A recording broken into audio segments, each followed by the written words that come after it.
ओम श्री विष्णु पुराणाय नमो नमः। श्री विष्णु पुराण चतुर्थ 13वें अध्याय के आगे का वर्णन, सतवत की संतति का वर्णन और सैमंतक मणि की कथा का आगे का वृतांत सुनिए। साचा प्रणिपत्त पुनरयप्येनम प्रसाद जाम्बवती नाम कन्यानां ग्रहातायार्ध भूतां ग्रहायामासु। श्यामंतकमणि रत्नमपि प्रणिपत्त तस्मै प्रददौ आच्युत्यो यति प्रणतता तद्धयस्माद् ग्रहामपि तन्मणि रत्नमात्मसंशोधनाय जग्राह।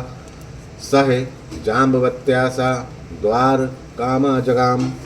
तंतर जाम्बवान ने पुनः प्रणाम करके उन्हें प्रसन्न किया और घर पे आए हुए भगवान के लिए अर्घ स्वरूप अपनी जाम्बवती नाम की कन्या दे दी तथा उन्हें प्रणाम करके मणिरत्न श्यामंतक भी दे दिया। भगवान अच्युत ने भी उसे अति विनीत से लेने योग्य न होने पर भी अपने कलंक शोधन के लिए वह मणिरत्न ले लिया और जाम्बवती के सहित द्वारका आ गए। भगवता गमनो द्वादरशोत्कर्षस्य द्वारिकः वासी जनस्य कृष्णावलोकनात्तं क्षणमेवा वैवाति परिणितः वायसोऽपि नवयौवनमिवाभवत्। दृष्टया यादिष्टेति सकला यादवा स्त्रियस्सु सा सभाजमायासु। भगवानपि यथानुभूतुमशेषं यादव समाजे यथा वादचक्षे। श्यामंतकं च सत्राजिते दत्त्वा मिथ्याभिषस्तिः परिशुद्धं वाप जाम्बवती नाम चंतापुरे निवेशयामास। उस समय भगवान कृष्णचंद्र के आगमन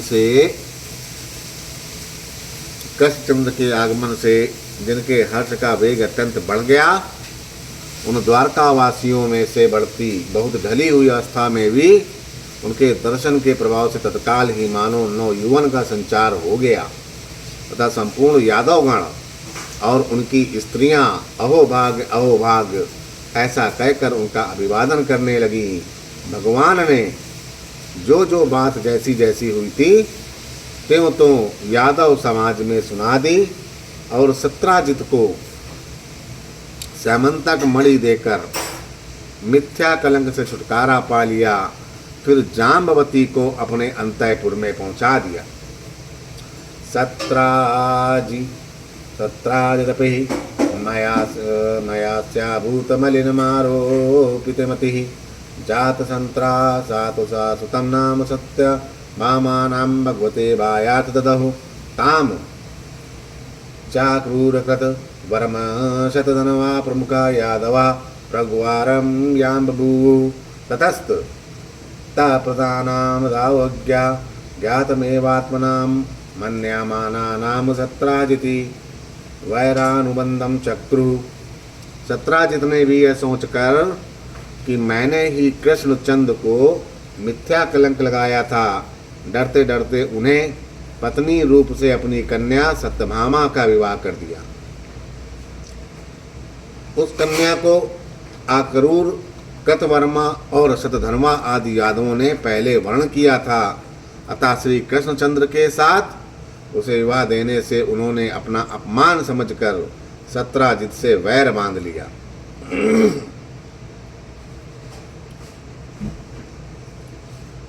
आक्रूर कृतवरम प्रमुखयश्च शतधनवान् मूचुः अयमतीव दुरात्मः सत्राजिदयोस इसमाभि भरवतः च प्रार्थितोऽप्यात्मजां स्मान् भवन्तं चाभि गणन्यः कृष्णाय दत्तवान् तदलमनेन जीवता घात यति वैनं तमरारतनं श्यामन्तकाख्यं त्वया किं न ग्राते वयं भूपुः पतश्यामो यद् चयूत स्तुवोपारि वैरानुबन्धं करिष्यति वेम मुक्त स्थिते सावाप्याः।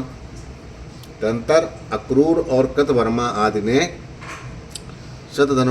शतधनवा से कहा, यह सत्राजित बहुत ही दुष्ट है।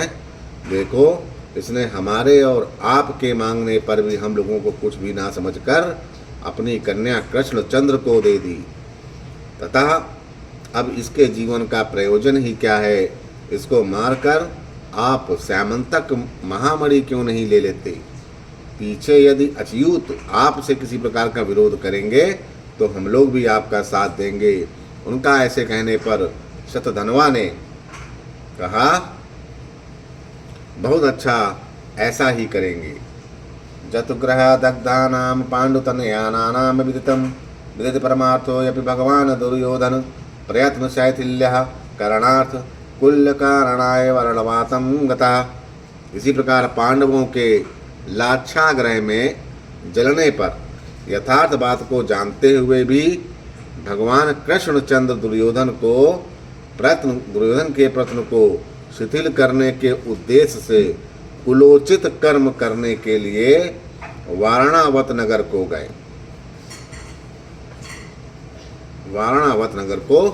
गए। गते चा तस्मिन् सुप्तमेव सत्राजितं शतधनवा जघान मणिरत्नं चाददात पितुवधामर्षपूर्णा च सत्यभामा शीघ्रं स्यानन्दमारुणा वर्णावतं गत्वा भगवते राम प्रतिपादते यक्षमान् शान्तिमता शतधनवा स्म पिता व्यापादितस्तच्च श्यामन्तकमणिरत्नपाहतं यस्सा भवासेन नाम पहितमिरं तैलोकं भविष्यति तदयं त्वादीयापहासनः तदालोच्यः यदत्र युक्तं तत् क्रियातामिति कृष्णामः। उनके चले जाने पर शतधनवा ने सोते हुए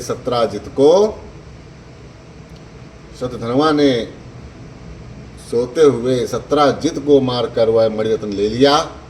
पिता के वध से क्रोधित हुए सत्यभामा तुरंत ही रथ पर चढ़कर वारणावत नगर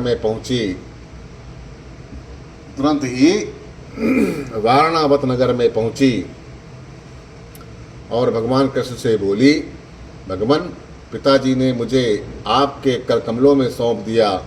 इस बात को सहन न कर सकने के कारण शतधनवा ने मेरे पिता को मार दिया है और उस श्यामंतक नाम की मणिरत्न को ले लिया, जिसके प्रकाश से संपूर्ण त्रिलोकी भी अंधकार शून्य हो जाएगी।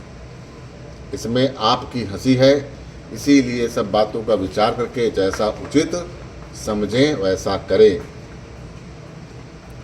तया चैव मुक्तः परितुष्टान्त कारणो यापि कृष्णा सत्यभामामवर्षताम्रनयन प्रायः सत्ये सत्यम ममे वैशापहासना न नाम तस् दुरात्मा सा सहिष्ये न हनुलंघे वरपादपम तत्कृतं नीडाश्रायणो विहंगामा वदन्ते तदल्लामुना स्मृतपुरतः शोक प्रेरित वाक्य परिकेरण हेतयुक्त्वा द्वारका मध्य में देकान्ते बलदेवं वासुदेवा प्राह मृगयागतं प्रसेन मट्टवायानां मृगपतिजर्गान् सत्राजित पयादुना सत्यधनवा निधनं प्रापितः तदुभय विना शांतमणि रत्नवाभ्यानाम सामान्यं भविष्यति तदुत्तिष्ठरारुहातानां तदर्थं रतः शतधनवा निधनायोधमं कुरुतव्यभिहिति स्थिति समवीपिसतवान्। सत्यभामा के ऐसा कहने पर भगवान कृष्ण ने मन ही मन प्रसन्न होने पर भी उनसे क्रोध से आंखें लाल करके कहा, सत्य, अवश्य इसमें मेरी ही हंसी है। उस दुरात्मा को, इस कर्म को मैं सहन नहीं कर सकता, क्योंकि यदि ऊंचे वृक्ष का उल्लंघन ना किया जा सके तो उस पर घोंसला बनाकर रहने वाले पक्षियों को नहीं मार दिया जाता। अर्थात बड़े आदमियों से पार ना पाने पर उनके आश्रितों को नहीं दबाना चाहिए। इसीलिए अब तुम्हें हमारे सामने इन शोक प्रेरित वाक्यों के कहने की और आवश्यकता नहीं। तुम शोक छोड़ दो, मैं इसका भली प्रकार बदला चुका दूंगा। सत्यभामा से इस प्रकार कहकर भगवान वासुदेव ने द्वारका में आकर श्री बलदेव जी से एकांत में कहा, वन में आखेट के लिए गए हुए प्रसेन को तो सिंह ने मार दिया था, अब शतधनवा ने सत्राजित को भी मार दिया। इस प्रकार उन दोनों के मारे जाने पर मणिरत्न श्यामंतक पर हम दोनों का समान अधिकार होगा। इसीलिए उठिए, रथ पर चढ़कर शतधनवा के मारने का प्रयत्न करिए। कृष्ण के ऐसा कहने पर बलदेव जी ने बहुत अच्छा कहकर उसे स्वीकार कर लिया। कथोधमोचा ताबुभावुपलभ्य शतधनवा कथवर्माणुवर्णामुपेत्य पार्षिणी पूर्णकर्मनिपत्तं चोदयत् अहम चैनम कृतवर्मा नाहम बलदेव वासुद्रव्यानां सह विरोधयाल मृत्यु ततश्च क्रूरमचोदयत् असावप्याः नाहि कशिचदग्र भगवता शतग्रवता पादप्रहार परिकम्पति जगत्रेण सुररि पूवनीता वैदव्याकिरणः प्रबल रिपुः चक्र प्रतिहत चक्रेण चक्रिणः मदमुदितनये नवलोकिताखिला निशातेनेन नाति गुरुवैरिणा आप कर्षणः वक्रतिमहे मोरे शिरेण शीरिणा चा सहे सकल जगद्वानां नाम मरवर्णायमापि योद्धम समर्थ किमुतहाम। कृष्ण और बलदेव को अपने वध के लिए उद्दत जान शतधनवा ने कृतवर्मा के पास जाकर सहायता के लिए प्रार्थना की। तब कृतवर्मा ने उनसे कहा, मैं बलदेव और वासुदेव से विरोध में समर्थ नहीं हूँ। ऐसा कहने पर शतधनवा ने अक्रूर से सहायता मांगी तो अक्रूर ने भी कहा, जो अपने पाद प्रहार से त्रिलोकी को कंपयामान कर देते हैं, देवशत्रु असुरगुण की स्त्रियों को वैद्य व्यदान देते हैं तथा अति प्रबल शत्रु सेना से भी जिनका चक्र अप्रतिहत रहता है, उन चक्रधारी भगवान वासुदेव से तो तथा जो अपने मदोन्मत्त नयनों की चित्तवन से सबका दमन करने वाले और भयंकर शत्रु समूह रूप हाथियों को खींचने के लिए अखंड महिमाशाली प्रचंड हल धारण करने वाले हैं, उन श्री हलधर से युद्ध करने में तो निखिल लोक वंदनीय देवगण में भी कोई समर्थ नहीं, फिर मेरी तो बात ही क्या है। तदन्नशा शरणम अभिलाषिताहमियुक्तं शतधनुराः यद स्मम परित्राणां समर्थ भगवान नामात्मा मदिगच्छति तदया स्मत् स्तवान मणि संग्रह रक्षति मिता एव मुक्ता सोप्याः यदतन्यः मामयप्यवावस्थया नामना कस्मैचिद्वान् कथिष्यति तदमे हतिं गृहीष्यमीति तथे युक्ते चाक्रूर स्तनं मणिरत्नं जग्राह। इसीलिए तुम दूसरे की शरण लो। अक्रूर के ऐसा कहने पर शतधनवा ने कहा, अच्छा, यदि मेरी रक्षा करने में आप अपने को सर्वथा असमर्थ समझते हैं तो मैं आपको यह मणि देता हूँ, इसे लेकर इसी की रक्षा कीजिए। अक्रूर के ऐसा कहने पर शतधनवा ने कहा, अच्छा, यदि मेरी रक्षा करने में आप अपने को सर्वथा असमर्थ समझते हैं तो मैं आपको यह मणि देता हूँ, इसे लेकर इसी की रक्षा कीजिए। इस पर अक्रूर ने कहा, मैं इसे तभी ले सकता हूँ जबकि अंतकाल उपस्थित होने पर भी तुम किसी से भी यह बात ना कहो। शतधनवा ने कहा, ऐसा ही होगा। इस पर अक्रूर ने वह मणिरत्न अपने पास रख ली। शतधनुरत्नपायतुलवेगारां शतयोजनवाहिनी नाम वडवा वामारोहापक्रांता शैव सुग्रीव मेघपुष्पबलाः कश्चम तुष्टयुक्तर स्थितौ बलदेव वासुदेवे तमनुप्रपातो सा चा बडवा शतयोजन प्रमाण मार्गं तीता पुनरपि बभ्रावराहमाना मिथिलावनुदेशे प्राणानुत सासर्ज शतधनुरपि ताम परित्यज्य पदातिरे भाद्रवता कृष्णो यापि बलभद्रमाः तब तत्र स्यानन्दने भवता मेनं दमाचारं पदातिरेव पदातिमुगम्य यावद् घातयामि यत्र हि भूभागे दशदोषा सभ्या ततो नैतस्वा भवति भीमं भूमि नगरमुल्लङ्घनीया तथे युक्तवा बलदेवा रथ एव तस्थो। तदनंतर सुधनवा से योजना तक जाने वाली एक अत्यंत वेगवती घोड़ी पर चढ़कर भागा और शैव, सुग्रीव, मेघ, पुष्प तथा बलाहक नाम के 4 घोड़े वाले रथ पर चढ़कर बलदेव और वासुदेव ने भी उनका पीछा किया। 100 योजन मार्ग पार कर जाने पर पुनः आगे ले जाने से उस घोड़े ने मिथिला देश में के वन में प्राण छोड़ दिए। तब शतधनवा उसे पैदल छोड़कर पैदल ही भागा। उस समय श्री कृष्ण ने बलभद्र से कहा, आप अभी रथ में ही रहिए, मैं इसे पैदल दौड़ाते हुए दुराचारी को पैदल जाकर ही मारे डालता हूँ। यहाँ घोड़ी के मरने आदि दोषों को देखने से घोड़े भयभीत हो रहे हैं, इसीलिए आप इन्हें और आगे ना बढ़ाइएगा। तब बलदेव जी अच्छा ऐसा कहकर रथ में ही बैठे रहे। कृष्णोऽपि द्वि क्रोशमात्रं भूमिभागमनुसत्यः दूरस्थितिः सैव चक्रं छित्त्वा शतधनुःशिशिर शिक्षेदः तच्छरीराम्बरहदिषु च बहुप्रकार माविच्छन्नापि श्यामन्तकमणिं नावाप यदा तदोपगम्य बलभद्रमाः यथे वस्माभि शतधनुघ्रातऋतो न प्राप्तम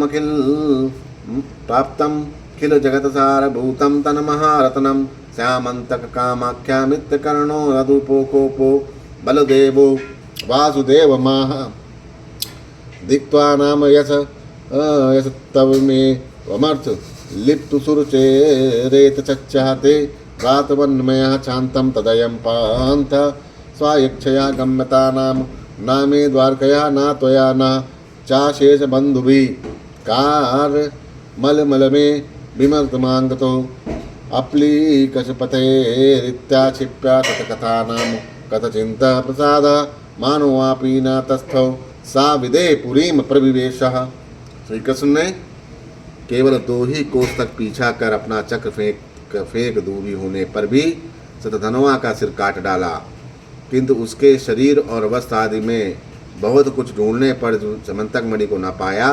तो बलभद्र जी के पास जाकर उनसे कहा, हमने शतधनवा को व्यर्थ ही मारा, क्योंकि उसके पास संपूर्ण संसार की सारभूत सामंतक मणि तो मिली ही नहीं।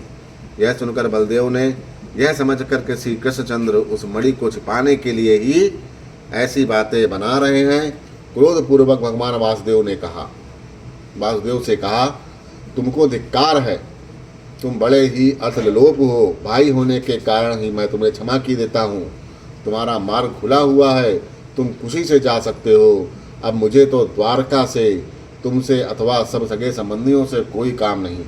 बस मेरे आगे यह थोथी शपथों का अब कोई प्रयोजन नहीं। इस प्रकार उनकी बातों को काट कर बहुत कुछ मांगने पर भी वे ना रुके और विदेह नगर को चले गए।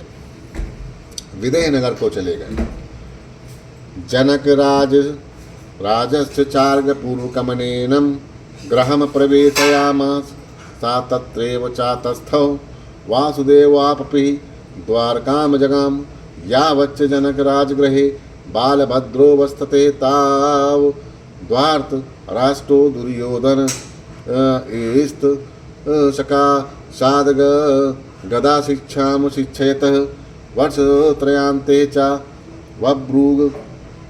बभ्रूगश्रेण प्रभतिवीर्यादवर्ण तद्रतनं कृष्णेनापप्रहतमिति गता वगति वैदेही नगरी नाम गत्वा बलदेव संप्राप्ता है द्वारकामानीतः। वेदय नगर में पहुंचने पर राजा जनक उन्हें अर्घ देकर अपने घर ले आए और वहीं रहने लगे। इधर भगवान वासुदेव द्वारका में चले आए। जितने दिनों तक बलदेव जी राजा जनक के यहाँ रहे, उतने दिन तक धृतराष्ट्र का पुत्र दुर्योधन उनसे गदा युद्ध सीखता रहा। अनंतर बब्रू और उग्रसेन आदि यादवों के, जिन्हें यह ठीक मालूम था कि कृष्ण ने सामंतक मणि नहीं ली है, विजयनगर में जाकर शपथ पूर्वक विश्वास दिलाने पर बलदेव जी 3 वर्ष पश्चात द्वारका में चले आए। अक्रूरोप्याप्तो मणि समुद्र द्रुत सुरवरेण भगवद्ध्यानं परो न वरतं यज्ञानियाजि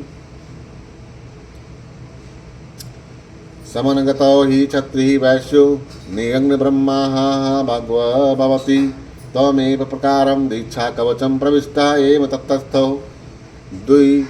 62 एवं तन्मणि प्रभाववत्तापसर गरदुर्विधिक्षमा आरिका काम मरणादिकं नाभूत अतः क्रूर पक्षी भुजो जय शक्ति शत्रुदग्ने सात्वतस्य प्रापौत्रे व्यपादीते भोजय सत्साह क्रूरो द्वारकापमाया आपकान्तः तदपक्रांति दिनारादिना दारभ्य ततोपसर्ग दुर्भिक्षवः लाना वृष्टिमारिका दुःखद्रवा बभूव। अक्रूर जी भी भगवत ध्यान परायण रहते हुए उस मणिरत्न से प्राप्त सुवर्ण के द्वारा निरंतर यज्ञानुष्ठान करने लगे। यज्ञ दीक्षित क्षत्रिय और वैश्यों के मारने से ब्रह्म हत्या होती है, इसीलिए अक्रूर जी सदा यज्ञ दीक्षा रूप कवच धारण किए हुए रहते थे। उस मणि के प्रभाव से 62 वर्ष तक द्वारका में रोग, दुर्भिक्ष, महामारी या मृत्यु आदि नहीं हुए। फिर अक्रूर पक्षीय भोज वंशियों द्वारा सातवत के प्रपौत शत्रुघ्न के मारे जाने पर भोजों के साथ अक्रूर भी द्वारका को छोड़कर चले गए। उनके जाते ही उसी दिन से द्वारिका में रोग, दुर्भिक्ष, सर्प, अनावृष्टि और मरी आदि उपद्रव होने लगे। अथ यादव बलभेद्रोग सेन समवेतो मंत्र ममंत्रयद भगवानुग्रारिकेतनः किमिदमेकदैव प्रचुरोपद्रवः आवगमनमेतदालोचतः मृत्युवन्दकामानां युद्धवृद्धां प्राह। अस्याक्रूरस्य पितः सो फलको यत्र यत्राभूतत्र तत्र दुवीशमारिका वृष्टयादिकं नाभूत। काशीराजस्य विषये तनवृष्टया च स्वफलको नीतिः ततस् तत्क्षणा देवो वर्ष। तब गरुड़ध्वज भगवान कृष्ण, गालभद्र और उग्रसेन आदि यादव वंशियों के साथ मिलकर सलाह करने लगे। इसका क्या कारण है जो एक साथ ही अपने इतने उपद्रव का आगमन हुआ, इस पर विचार करना चाहिए। उनके ऐसा कहने पर अंधक नाम का एक वृद्ध यादव ने कहा, अक्रूर के पिता स्वफल्क जहाँ जहाँ रहते थे वहाँ वहाँ दुर्भिक्ष, महामारी और अनावृष्टि आदि उपद्रव कभी नहीं होते थे। एक बार काशीराज के देश में अनावृष्टि हुई थी, तब स्वफल को वहां ले जाते ही तत्काल वर्षा होने लगी। स्वफल्क को वहां ले जाते ही तत्काल वर्षा होने लगी। काशीराज पंतया यश्च गर्भे कन्या रत्नम पूर्वमासीत साचा कन्या पूर्णेरपि प्रसूत काले नैव निश्चकराम एवं च तस्य गर्भस्य 12 वर्षाणि निष्क्रामतो ययु काशीराजस्य तन्मात्मजानां गर्भस्थमाः पुत्रिकस्मानन्नः जायसे निष्क्रमन्ततामस्यं ते दुष्टमिच्छामि एतानां च मातारां किमिति चिरं कलेशयसि युक्ता गर्भस्थैव व्याजाहर तात यदेकैकानां गाम दिने ब्रह्मणा ये प्रयच्छसि तादाहं य स्त्रीभिर्वर्ष रस्माद् गर्भात् वदवश्यं निष्क्रमिष्यमीत्यते द्वचनं कर्णराजा दिने ब्रह्मणा ये गां प्रदात् सापि तावता कालेन जाता। उस समय काशीराज की रानी के गर्भ में एक कन्या रत्न थी। वह कन्या प्रसूत काल के समाप्त होने पर भी गर्भ से बाहर नहीं आई। इस प्रकार उस गर्भ को प्रसव हुए बिना 12 वर्ष व्यतीत हो गए। तब काशीराज ने अपनी उस गर्भस्था पुत्री से कहा, बेटी तू उत्पन्न क्यों नहीं होती? बाहर आ, मैं तेरा मुख देखना चाहता हूँ। अपनी इस माता को तू इतने दिनों से क्यों कष्ट दे रही है? राजा के ऐसे कहने पर उसने गर्भ रहते हुए ही कहा, पिताजी यदि आप प्रतिदिन एक गौ ब्राह्मण को दान देंगे तो अगले 3 वर्ष बीतने पर मैं अवश्य गर्भ से बाहर आऊंगी। इस बात को सुनकर राजा प्रतिदिन ब्राह्मण को एक गौ देने लगे। तब उतने समय यानी 3 वर्ष बीतने पर वह उत्पन्न हुई। तत इस्तस्यः पिता गानिन्दनीति नाम चकार ताम चागंदनी नाम कन्या नाम स्वाफलकयो पापिकारिणे ग्रहमांगतायार्घभूतानाम प्रादात तस्यामयम क्रूरा स्वाफलका जज्ञे तस्सेवं गुण मिथुनादुत्पत्ति तत्कथा यस्मिन्निम पक्रांतकृत्रः दुर्भिक्षमारिकादुप्रुदवाना भविष्यन्ति तदयम मत्रानीयता मलमति गुणवत्तपराधानवेषणाम वेणनेति यदु वृद्धा स्नान्दकस्य त्वाचनं मार्कण्यः केशवो ग्रसेन बलभद्रु पुरोगमयहृदिभिः कथा परादीतति सुरभ्यानाम दत्त्वा स्वाफलकपुत्रः स्वापुरोमानीतः तत्र चागतमात्र एव तस्याः स्वावन्तकमणे प्रभाववादना वृष्टिमारिका दुर्भिक्षव्यागाल व्यालाद्रवोपाशवां बभूव। पिता ने उसका नाम गांदनी रखा और उसे अपने उपकारक स्वाफल्क को घर आने पर अर्घ रूप से दे दिया। उसी से स्वाफल्क के द्वारा इन अक्रूर जी का जन्म हुआ। इनकी ऐसी गुणवान माता पिता से उत्पत्ति है, तो फिर इनके चले जाने से यहाँ दुर्भिक्ष और महामारी आदि उपद्रव क्यों ना होंगे। अतः उनको यहाँ ले आना चाहिए। अति गुणवान के अपराध की अधिक जांच पड़ताल करना ठीक नहीं है।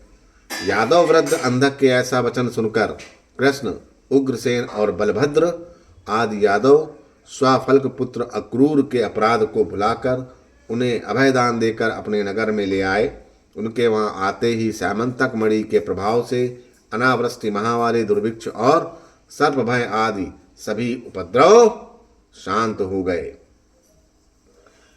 कृष्णस्य चिंतयामास स्वल्पमेततः कारणानाम यदयं गांधियानाम स्वाफलकेन क्रूरो जानिता सुमहायश्चयानाम वृष्टि दुर्भक्षिः मारिकादुपद्रव प्रति शेषाधिकारी प्रभाव तन्नूनमस्य शाखा शेषा महामणि सामंतक काख्यः स्थिति तस्य रोवा वन्दिभा प्रभावो सूर्यन्ते अयमापि च यज्ञादयन्तर मया मन्यकृतवरं वर्णं तस्यानन्तरं मद् ज्ञानन्तरं च जस्त्र मविच्छिन्नं यज्जतीति अल्पोपादनं चास्या संशयः मत्रासो मणिवरिष्ठतीति कृताद्वायसायो नत प्रयोजनम् उद्दिश्य सकल यादव समाज मात्मग्रहे एवाचीकरत।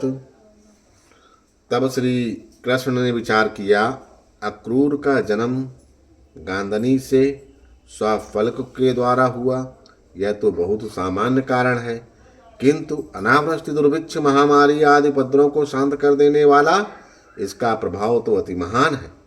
अवश्य ही इसके पास वह सैमंतक नामक महामणि है, उसी का ऐसा प्रभाव सुना जाता है। इसे भी हम देखते हैं कि एक यज्ञ के पीछे दूसरा और दूसरे के पीछे तीसरा इस निरंतर अखंड यज्ञस्थान करता रहता है, और इसके पास यज्ञ के साधन, धन आदि भी बहुत कम है। इसीलिए इसमें संदेह नहीं कि इसके पास सैमंतक मणि अवश्य है। ऐसा निश्चय करके किसी और प्रयोजन के उद्देश्य से उन्होंने संपूर्ण यादवों को अपने महल में एकत्रित किया।